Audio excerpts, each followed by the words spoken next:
जीवन बगिया ऐसी उलझी, फूल उगे कम कांटे ज्यादा, सिमटा जीवन डूबी सांसें।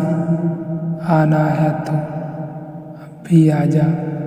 यदि आपने अभी तक अंतिम अध्याय नहीं देखा है तो कृपया करके अंतिम अध्याय देखें, तभी इस अध्याय में प्रवेश करें। अगर आप मेरे पास आते हैं तो लोग मुझसे पूछते हैं, आकर ईश्वर को किस लिए खोजें, सत्य को किस लिए खोजें, जीवन का उद्देश्य क्या है। लेकिन कोई मुझसे आकर नहीं पूछता, आनंद को किस लिए खोजें, आनंद का क्या उद्देश्य। आनंद स्वीकृत है, इसलिए अगर ईश्वर को भी खोजना है तो आदमी आनंद के लिए ही खोजता है और किस लिए नहीं। सत्य को भी खोजना है तो आनंद ही खोजता है। अगर आपको पक्का भरोसा दिला दिया जाए कि सत्य पाकर आनंद बिल्कुल न मिलेगा, पर दुख में डूब जाओगे, तो आप फौरन सत्य को खोजना बंद कर देंगे कि ऐसी खोज से क्या लेना देना। नीत्शे ने सवाल उठाया है और नीत्शे कभी कभी बहुत गहरे सवाल उठाता है जिनके जवाब देने में किसी बुद्ध को भी अड़चन पड़ जाए। नीत्शे कहता है कि अगर आनंद ही जीवन का लक्ष्य है और अगर स्वप्न में ही आनंद मिलता हो तो सत्य की खोज की क्या ज़रूरत है। अगर आनंद ही जीवन का लक्ष्य है तो छोड़ो ब्रह्मा को। अगर माया में ही आनंद मिलता है तो चिंता क्या है। एक बात तय कर लो कि अगर डरता है, नीति शास्त्री धर्मशास्त्री नीत्शे को उत्तर देने में सत्य दुख न लाएगा। कैसे तुमने निश्चय किया है कि सत्य दुख न लाएगा। क्योंकि नीत्शे कहता है, अनुभव तो यह है कि सत्य बड़ा कड़वा होता है और बड़ा दुख देता है, क्योंकि तुमने पक्का ही कर लिया है कि कल्पना दुख ही लाती है। अनुभव तो यह है कि कल्पना बड़ी सुखद हो जाती है। और क्यों पीछे पड़े हो लोगों के कि उनकी सपने तोड़ो, क्योंकि सपने सुखद भी हैं और सुंदर भी होते हैं, दुखद स्वप्न भी होते हैं, नाइटमेयर भी होते हैं। इतना ही करो कि दुखद स्वप्नों से छुटकारा हो और सुखद स्वप्न शाश्वत हो जाएं, कभी न टूटे। तो फिर और क्या खोज की जरूरत है।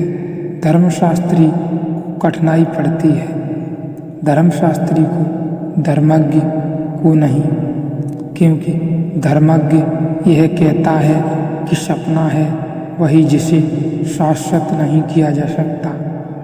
धर्मज्ञ कहता है यही है कि जिसमें तुम्हें सुख मिलता है वह मिलता ही इसीलिए है कि उसमें दुख भी मिलता है, नहीं तो सुख नहीं मिलेगा। धर्मज्ञ कहता है अगर असर रूप में भी अगर तुम्हें कभी सुख मिलता है तो वह इसलिए मिलता है कि असत्य होने का धोखा देता है, नहीं तो नहीं मिलता। अगर असत्य में भी कभी सुख मिलने की झलक आती है तो वह केवल इस वजह से आती है कि असत्य भी सत्य होने का दावा करता है।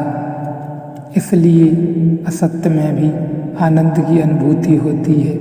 इसलिए कोई असत्यवादी होने का दावा नहीं करता। सत्यवादी को कोई ज़रूरत नहीं दावे की कि वह दावा ही करे। असत्य को भी चलना है तो सत्य के पैर ऊपर लेने पड़ते हैं, पैर पर ही चलना है।